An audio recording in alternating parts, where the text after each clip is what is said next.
Siradul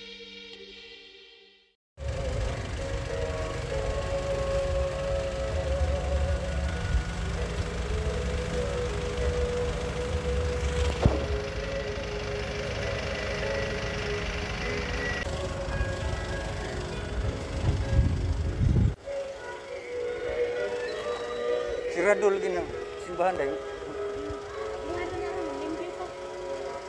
Aw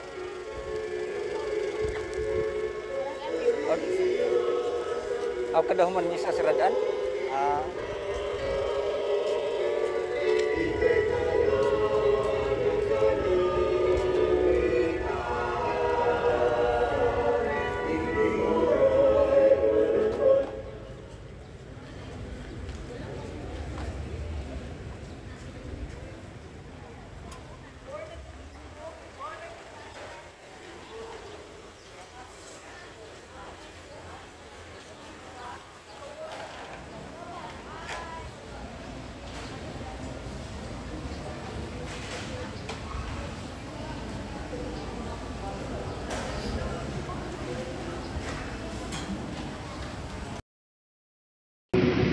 Himaya sa Diyos dito sa langit.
O Diyos, ihatag sa tibok kalibutan ng mga gasa sa Espiritu Santo, padayon na pagpupo karon sa mga kasing-kasing sa panagtuog kanimo, katong mga gasa na imong ihatag sa pagsugod pagwali sa Ebanghelyo.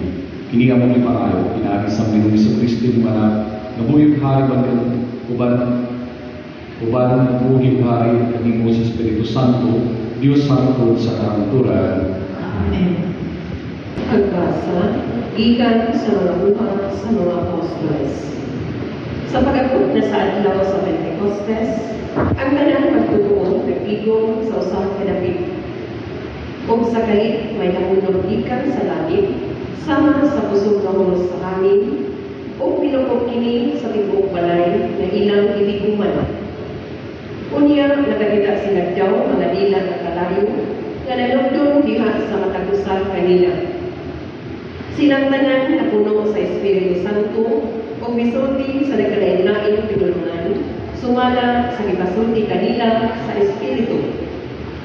Sa Jerusalem, may mga Hudeo na nagkakiliyoso, kaayo nagikan sa nagkalain-laing nasod sa kalibutan. Sa pagganimog sa mga tao sa kapana, nanugog sila o labihan nilang katingala, kay ang tagsa-tagsa kapagtotoo, nagsulti man sa tagsa-tagsa kapinulungan sa mga namati. Musa sa datong kahigulong, umiingon sila, dili ba taga-Galilea ang kining mga kamuhana? Ngano nakasulti man sila sa atong tagsa-tagsa kapinulungan? Gini ka nato may taga-Parsia, Media, Elam, Mesopotamia, Judea, Cappadocia, Ponto, Asia, Phrygia, Pamphylia, Ehipto, o sa mga dapit sa Libya, doon sa Sirte, o ang uban kanato taga Roma, nga mga Hudeo o mga di-Hudeo, nga nakabig sa kinuuhan sa mga Hudeo, o may bilang pa kanato na taga Creta o Arabia, apan isan paningini, kitang tanan, nakaduog kanila na nagsulti sa atong tagsa-tagsa kapinulungan, may tungod sa katingalahang mga butang, nagibuhat sa Diyos. Ang pulong sa Ginoo. Salamat sa Diyos.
Pablo ngadto sa taga-Corinto. Busa kinahanglan ibaluan ninyo nga ang tao nga ibaluan sa Espiritu sa Dios dili makatulong kang Hesus ug walay makasugid nga si Hesus mao ang Ginoo gawas kung maluan siya sa Espiritu Santo. May nagkalain-lain mga hiyas na espirituhanon apan maurang espirituha ang naghatag niini. May nagkalain-lain paagi sa pag-alagad apan maurang Ginooha ang gialagadan. May nagkalain-lain katakos sa pag-alagad apan usara ka Dios ang naghatag sa katakos sa tagsa-tagsa alang sa talang pag-alagad. Ang matagusa ihatagan og pipila kaihanan sa presensya sa Espiritu alang sa kaayuhan sa tanan. Kay si Kristo sama sa usa ka lawas nga may daghang bahin apan usa ka lawas bisan kung nagkalain-lain ang bahin niini. Sa samang pagkaagi kitang tanan mga Hudiyo o dili Hudiyo, mga ulipon o mga dili ulipon, gibunyagan sa usa ka lawas pinaagi sa maugihapong espiritu ug ipainom kitang tanan sa usa ka espiritu. Ang pulong sa Ginoo. Salamat sa Diyos.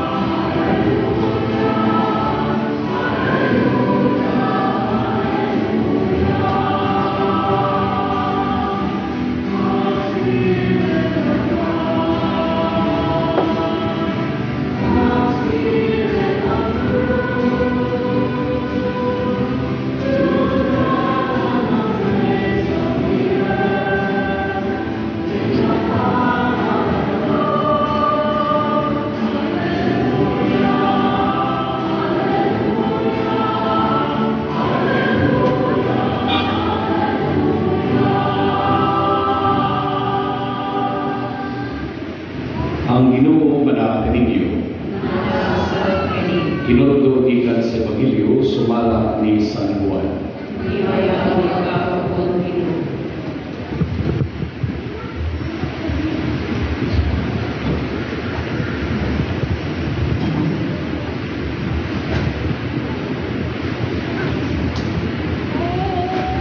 Sa pagkagabi na niya itong nagiguha, nagtigong ang mga tinunan sulod sa lawak. Itrangkahan nila ang pultahan, hinadlok man sila sa mga dagpuan sa mga Hudiyo. Pinabitungha si Jesus sa taliwala nila, umingon, may niyon ta ang kalina. Human siya makasulti nini, at ipakita kanila ang mga kamot o ang iyang kilid. Nalipay pag-ayo ang mga tinunan sila pagkakita sa Ginoo, nga si Jesus ningon kanila ang pag-usap, may niyon ta ang kalinaw. Ingon nga ipadala ako sa mahan, tapos sa nagpadala kaninyo. Isulti niya kiniyo, niya ibipan niya sila niingnan. Dawatan ninyo ang Espiritu Santo. Kung pasayloon ninyo ang mga sala sa mga tao, ipasayloon ninyo. Kung ang ilang mga sala, dili ninyo pasayloon, dili usap ining pasayloon. Ang Ebanghelyo sa Ginoo.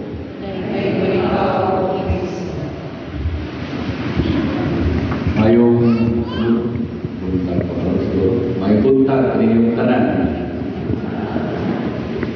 Wala man ang ito pandekora, isip dia mga parokagika, ako'y kumisa ng mga alas-using ng isa, napok kami kalahihan doha. Kasi Padre siya, no, may man na siya magpakatawa o galigrin pumilihan.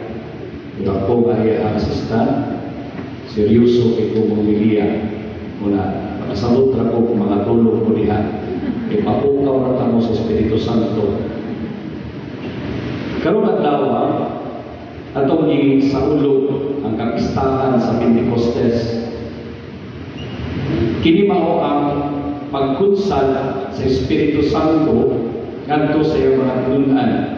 Kung nahitabo kini subita ka adlaw human sa iyang pagkabanhaw. o sa buhat sa mga apostoles na tunadungog sa unang pagbasa, isaysay diha ang maong panghitabo. Sa dihang naabot ang malang espiritu, diyan tingog na nagdahunog o daw sama sa kalayo ang espiritu sa Dios nikunsan sa matang tinunan. O diha-diha ang mga apostoles na puno sa gasa sa espiritu o nagsangyaw sila sa pulong sa Dios ngadto sa katawhan ginamit ang nagkalain-lain nga mga pinulungan. Ang daghang mga tao nahingangha sa ilang natulog.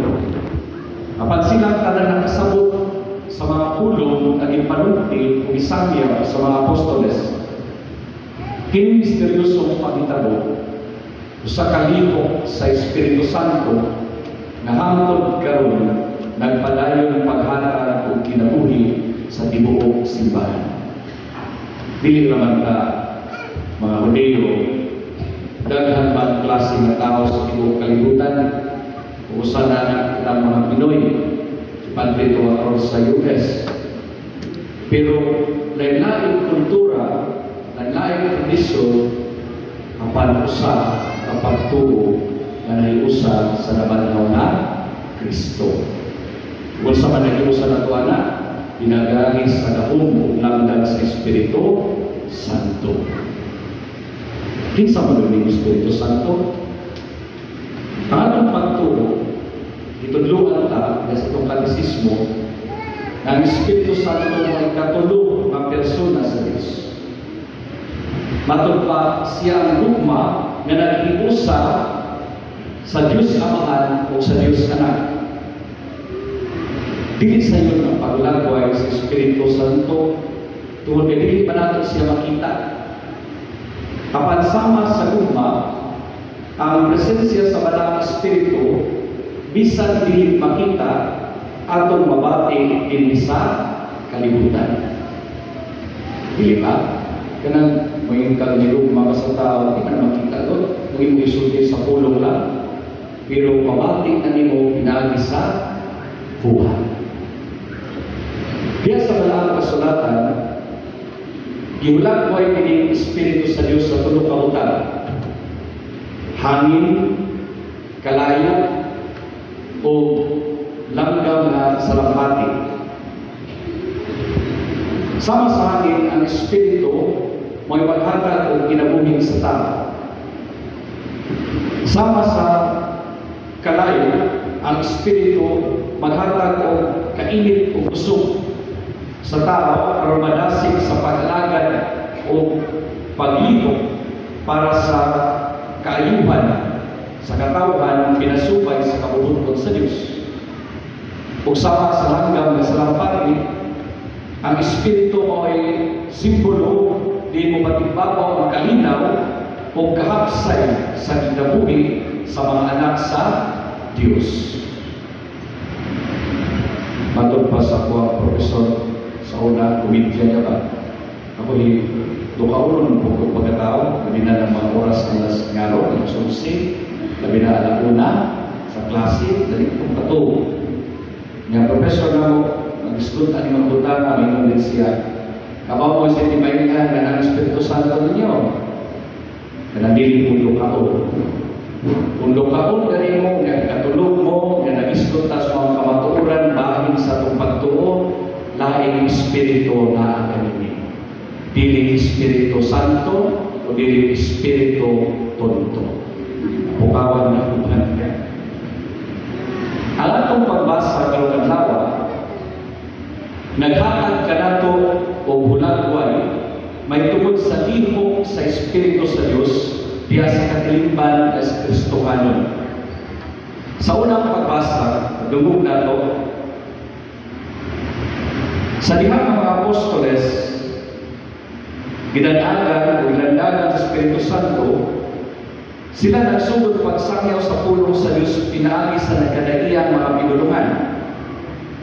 Bisan pa niini ang tanang tao na nagikan sa lain-laing mga dapit, nakasabot kanila. Wala tayong kwenta kung tagadiin sila o sa ilang pinulungan. Yang tanan nahiusa sa pagpaminaw kanila. Sa kalitla, nawala ang pagkabahin-bahin sa mga sumusunod ni Kristo. Sa ato pa, ang unang bunga sa lihok sa Espiritu Santo, mao ang kahiusan, oneness of Christ, or oneness in Christ. Ang Espiritu sa Dios nga bungkag sa kural o babag nga naa sa katilingban. Ang mga ginunan nahimo ng pagtutulog sa katawhan o bagong katilingban na nahiusa sa pagtuo ng Kristo. Pamalando.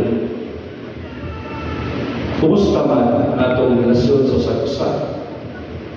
Wala ba kita mag-iya-iya o maglain-lain? Kumusta man itong pagtaga sa pagising katao? Wala ba yung kita'y diskriminasyon? Ako na usod nila ng lahat ko kumupuli at ipadasyano ng misa. Ibo yung tao, isa man ang pariya. Di ako misimba rin sa padasyano man din man ng pariya. Usod nila kudaan. Kinara ba yung mga tao na mamili kong pari? Sokok mo? Wala ba kamo'y pagpili sa tao? Wala ba kita'y pagpili sa tao pagatagdo? Mau kini ang ato ang pangalalunan. Kaya ang ato ay usa ang bunga sa Espiritu Santo. Dili pa nagbuwag-buwag. Ikalawang pagbasa, nagsaysay ka nato ng Malang Espiritu naghatag o nagkadaliyang gasa o karisma sa tao alang sa kaayuhan sa Kristohanong katilingban. Matod pa sa Pablo, adunay ang gasa, pero usa lang ka Espiritu. Adunay daghang klase sa pag-alagad, apan usa lamang ka Ginoo. Pamalangko. Isunod pa nato ang lihok sa Espiritu Santo nga nagdasig ka nato sa pagpaambing sa atong mga gasa o abilidad para sa kaayuhan sa katawhan sa Dios. Si San Pablo miyon, usa kita kagatawhan usa ka lawas, ug matag usa ka nato kabahin sa lawas ni Kristo, lain-lain ang atong papel, lain-lain usab ang atong abilidad. Ang pangutana, kaayuhan ba ang atong natampo sa atong katilingban o kahat sa atong pamilya? Kasi kita hinungdan na nagpugnog, nag-away, o kita hinungdan sa panagbawal o panagpugnog o sa pagtalubak sa relasyon sa uban. Ato na pamanatungan. Ulayin po niini, kay kita idasig man sa Espiritu sa Dios na mulihok, mangilabot sa ato pa kanang katapulan o kataslakan, di na iya sa Espiritu sa Dios. Pwede ng Espiritu Tonto na, kaya kanang tapulan na tao, matod pa sa Pablo, di ang nagpakanon. Di na ang nagpakanon. Taslakan na tao, kaya kung Espiritu sa Dios na naanin mo, mulihok ka, maningkamot ka, mangalagad ka, dili lang ka magpaalagad, dili lang ka singit pangayo, kundi ikaw mulihok, maningkamot, kaya matod pa, lihong tao, dili kayo tabangan ka, kitabangan na ka. Inaali sa Espiritu sa Diyos. Por eso pagpadayon mga eksunan, katuwa ka ni nanawas kung kinabuli. Kung sa makahamatang sa Espiritu na naakaroon nato. Ang grasya ba ng isang yaw ni Kristo sa Ebanghelyo ng kalinaw o kapasayuan o lain ba nga naahatag ka na itong babag sa itong relasyon sa usag-usa o kahaan sa itong relasyon sa Diyos. Manindog na. Nagatumo ko sa Diyos nga maan, makagagawa mo sa tanan. Sa Kristo, yung nakatutulog pinunod. Pag-ipanahon sa lalaki sa Espiritu Santo, ianak ni Maria Virgen, isaki sa suko ni Poncio Pilato, nilasan sa krus na matay ng Ginoo, bigunsad sa mga hinatay, sa ikatuluhan ng mga anak, Isakasap namin paglilingkod sa buo sa Diyos na Ama, magkabagawa sa kanan. Ikanito para siya ang pagkukuha sa mga huli o sa mga nagatay. Nagatuwa ako siya kaparuga, sa kaharikan sa mga santos, sa kapasayuan sa mga sala, sa